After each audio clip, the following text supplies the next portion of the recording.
Di antara dalil-dalil atau hal-hal yang menunjukkan wajibnya sholat berjamaah adalah: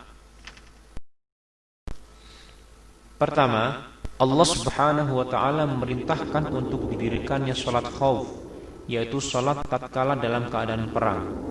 Sholat khauf dilaksanakan secara berjamaah. Apabila dalam keadaan perang berkecamuk, sholat wajib tetap harus dilaksanakan secara berjamaah, maka terlebih lagi dalam keadaan aman atau tidak perang, hukumnya lebih wajib lagi. Kedua, Allah Subhanahu wa taala memerintahkan kaum muslimin agar mereka ruku bersama orang-orang yang ruku, sebagaimana dalam surah Al-Baqarah ayat 43. وَأَقِيمُوا الصَّلَاةَ وَآتُوا الزَّكَاةَ وَارْكَعُوا مَعَ الرَّاكِعِينَ.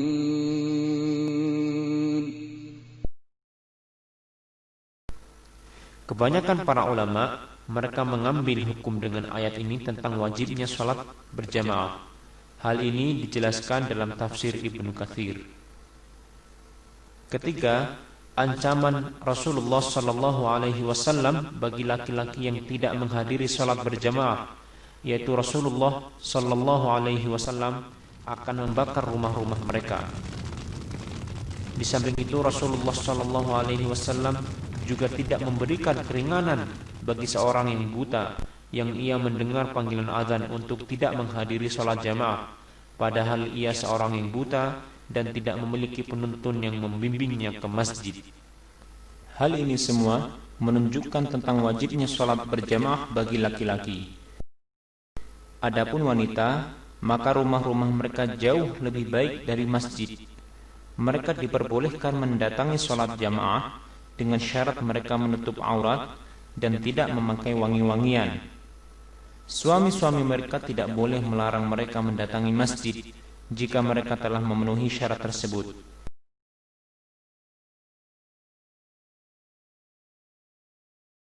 Posisi makmum apabila hanya seorang, maka makmum berada di sebelah kanan imam, sejajar dengan imam.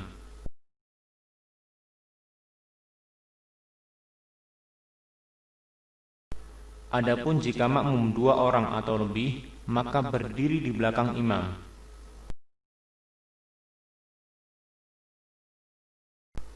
Adapun jika makmum seorang wanita, maka ia berdiri di belakang imam.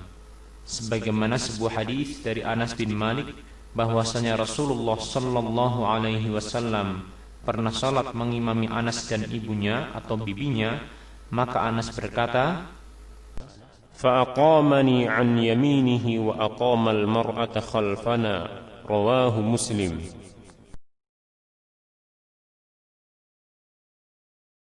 Wajib bagi imam untuk tidak memulai salatnya sampai shaf menjadi lurus, baik ia meluruskannya sendiri atau ia menyuruh orang lain untuk meluruskan shaf tersebut.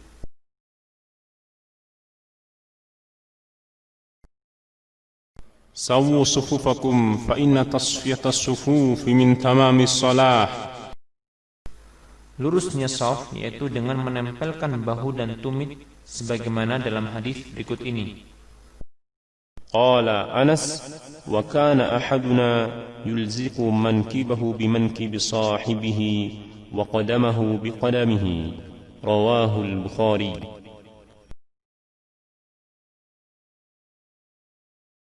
Seorang makmum wajib bagi dia untuk mengikuti gerakan imam, karena Rasulullah sallallahu alaihi wasallam telah bersabda, إنما جعل الإمام ليؤتم به فإذا كبر فكبروا وإذا سجد فاسجدوا رواه البخاري ومسلم.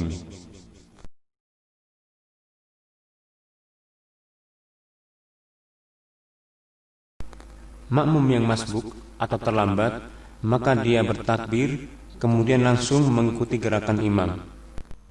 Allahu Akbar. Karena Rasulullah sallallahu alaihi wasallam telah bersabda, إذا أتى أحدكم الصلاة والإمام على حال فليصنع كما يصنع الإمام رواه الترمذي.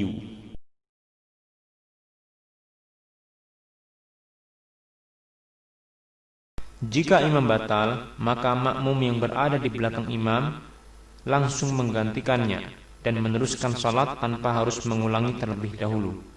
Oleh karena itu, hendaklah makmum yang berada di belakang imam adalah orang yang mengerti mengenai ajaran atau sunnah Rasulullah sallallahu alaihi wasallam, sebagaimana sabda Rasulullah sallallahu alaihi wasallam, liyaliyani minkum ulul ahlami wan nuha.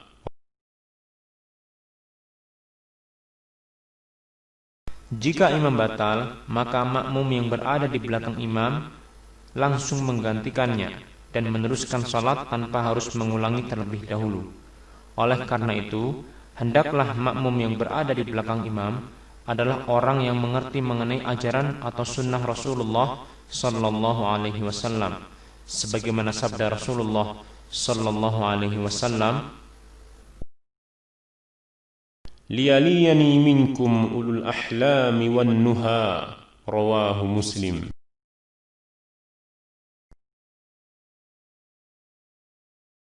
diperbolehkan bagi seseorang yang sedang sholat untuk berjalan apabila ada keperluan, misalnya untuk membukakan pintu bagi seseorang.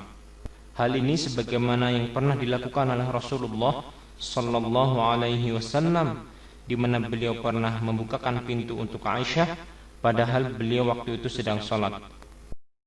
Demikian pula diperbolehkan bagi seorang yang sedang sholat untuk berjalan mendekati sutrah atau pembatas agar tidak dilewati sesuatu di depannya.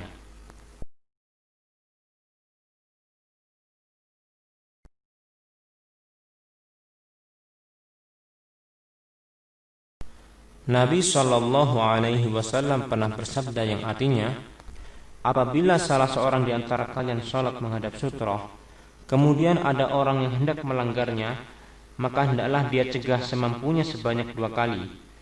Jika dia enggan, hendaklah dia bunuh orang itu karena dia adalah syaitan. Ini menunjukkan bahwa lewat di depan orang yang sedang sholat merupakan dosa besar, yang diterangkan bahwasanya lebih baik baginya untuk menunggu selama 40 daripada melalui orang yang sedang sholat tersebut. Ada yang mengatakan 40 adalah 40 tahun.